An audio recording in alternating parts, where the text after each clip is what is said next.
চত্বরে। আমি বলতে চাই প্রত্যেকটা বিচার বাংলার জন্য করতে হবে। আমি বলতে চাই, আবারও বলি, এই স্বৈরাচারী জালেম প্রত্যেকটা মায়ের বুক যারা খালি করেছে এবং কি যেই পুলিশ প্রশাসন থেকে নিয়ে যারা শুরু করে আমার মায়েদের বুক খালি করেছে। রাস্তাঘাটে এমন কোন রাজপথ ছিল না শাপলা চত্বরে যেখানে রক্তে রঞ্জিত হয়নি। কথা ঠিক কিনা? আমি বলি, যদি ভারত পলায়ন করে থাকে, আমরাও বলতে চাই ভারত থেকে ছিনিয়ে নেই বাংলার জন্য বিচার করতে হবে। শুরু করে শাপলা চত্বর থেকে নিয়ে শুরু করে পিলখানা থেকে নিয়ে শুরু করে আমি বলতে চাই যে 2024 সালে যে ছাত্র আন্দোলন তারা নেমেছে মাঠে ময়দানে, এদেরকে গুলি করানো হলো, অনেক মায়েদের বুক খালি করিয়েছে, আমার ছাত্র ভাইগুলো মাঠে ময়দানে নেমেছে, তাদের রক্তে রঞ্জিত এই দেশ আবারও আমরা স্বাধীন পেয়েছি। ঠিক না বেঠিক? আমরা বলতে চাই, কারা নির্যাতিত নিরপরাধ মানুষদেরকে জেলখানায় ধরে ধরে কারা রুদ্র করেছে। আল্লামা মামুনুল হক সাহেব তিনি নির্দোষ মানুষ ছিলেন। ঠিক না বেঠিক? তেনাকে আসামি কাঠগড়ায় দাঁড়িয়ে অনেক কথা বলেছেন। আমি বলতে চাই, এরা কারা? মিথ্যা মামলা যারা সাজাইল এরা কারা? এদেরকে আইনের আওতায় নিয়ে আসা হোক। কথা বলেন ঠিক না বেঠিক? আমি বলতে চাই, তুমি ভারত যতই পলায়ন করে থাকো তার কোনো সমস্যা নাই, কিন্তু ডক্টর ইউনূস সাহেবকে ধন্যবাদ জানাই।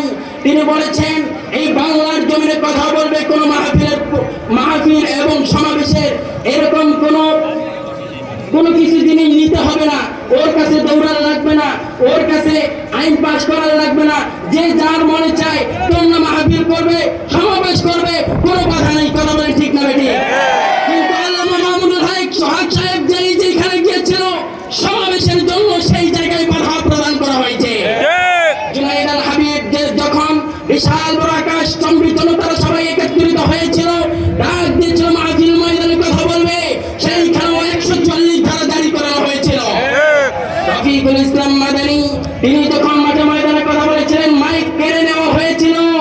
আমি বলতে চাই, যদি কারো বাবার বুকের যদি সাহস থাকে আমার সামনে আসো, বাংলার তৈরিটা তোমার চামড়াগুলো ছেড়ে ছেড়ে দ্বিখণ্ডিত করবে। আমি বলতে চাই, আবারও দীপ্ত কণ্ঠে জানাই, এই কথা বলে আমি শেষ করব। তাওহীদ জনতা, নীলফামারীর তাওহীদ জনতা শুনে রাখেন, আমি আবার কথা বলি, এই বাংলাদেশ, এই দেশ স্বাধীন হয়েছে হুজুরদের কারণে। কথা বলে ঠিক না বেঠিক? এই দেশ স্বাধীন করেছে ছাত্র জনতা।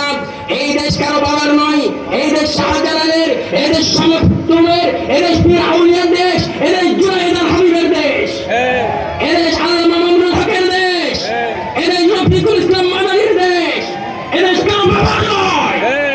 কথা বলেন কথা ঠিক না বেঠিক? এই দেশ নিয়ে যারা চিনিবিনি করবে, এই দেশ নিয়ে যারা চিনিবিনি খেলবে, বাংলার তাওহীদ জনতা চায় তাদের জিহ্বাটা হেঁচে পুরোটাই বাংলার জমিনে দেখাতে চায়, কেউ যদি আর হাত করে সাহস না পায়। কথা বলেন কথা ঠিক কিনা?